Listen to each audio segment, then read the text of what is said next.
வணக்கம். சற்று முன் கிடைக்கப்பெற்ற மிக மிக முக்கியமான செய்தி ஒன்று வெளியாகி உள்ளது. நேற்று மாலை நிதியமைச்சர் தங்கம் தென்னரசு அவர்கள் தமிழக கஜானாவில் பணம் இல்லை, அதனால்தான் பொங்கல் தொகுப்பில் 1000 ரூபாய் வழங்கவில்லை என்று அதிரடியான அறிக்கை ஒன்றை வெளியிட்டிருந்தார்.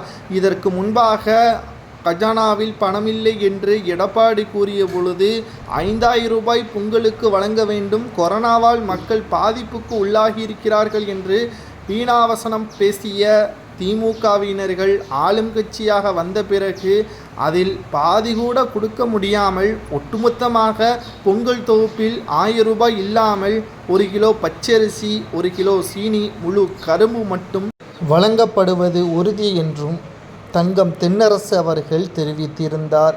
இதனால் இணையதளங்களில் முழுவதுமாக 2 நாட்களாகவே தமிழக அரசின் மீது குற்றச்சாட்டுகளை தமிழக மக்கள் முன்வைத்து வருகிறார்கள்.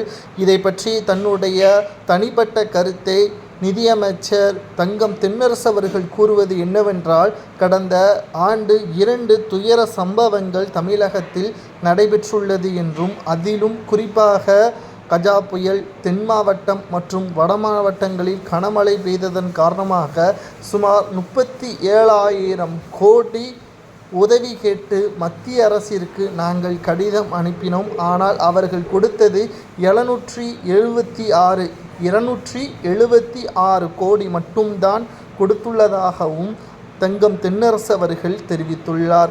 மேலும் மற்ற பணத்தை சரிகட்டுவதற்கு தமிழக கஜானாவில் இருந்துதான் அதை செலவிட நேர்ந்தது என்றும், இதனால் பொங்கல் தொகுப்பை எங்களால் கொடுக்க முடியவில்லை என்றும், இந்த பொங்கல் தொகுப்பிற்கு மட்டும், அதாவது 1 கிலோ பச்சரிசி, 1 கிலோ சீனி மற்றும் ஒரு முழு கரும்பிற்கு மட்டும் 2,20,95,535 குடும்ப அட்டைதாரர்களுக்கு மட்டும் சுமார் 250 கோடி செலவு செய்யப்பட்டுள்ளது என்றும், இது மட்டுமல்லாமல் மாதம் குடும்ப தலைவிகளுக்கு வழங்கக்கூடிய 1000 ரூபாய் பணம் இந்த பொங்கலுக்கு முன்பாக வழங்கப்படுவதற்கான ஏற்பாடுகளை மாண்புமிகு முதல்வர் ஸ்டாலின் அவர்கள் நடவடிக்கைகளை மேற்கொண்டு வருவதாகவும் அமைச்சர் தங்கம் தென்னரசு அவர்கள் தெரிவித்துள்ளார்.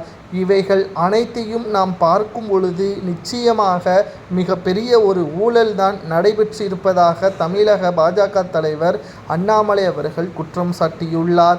1000 ரூபாய் வழங்குவதற்கு இவர்கள் இவ்வாறு திண்டாட்டம் நடைபெறுகிறது என்றால், டாஸ்மாகை முழுமையாக மூடிவிட்டால் நிச்சயம் தமிழக மக்களின் வரி பணத்தை உயர்த்தி விடுவார்கள், நின்றால் கூட வரி என்று கூறுவார்கள் என்று அண்ணாமலை கூறுவது சரி என்பதை கமெண்டில் கூறுங்கள்.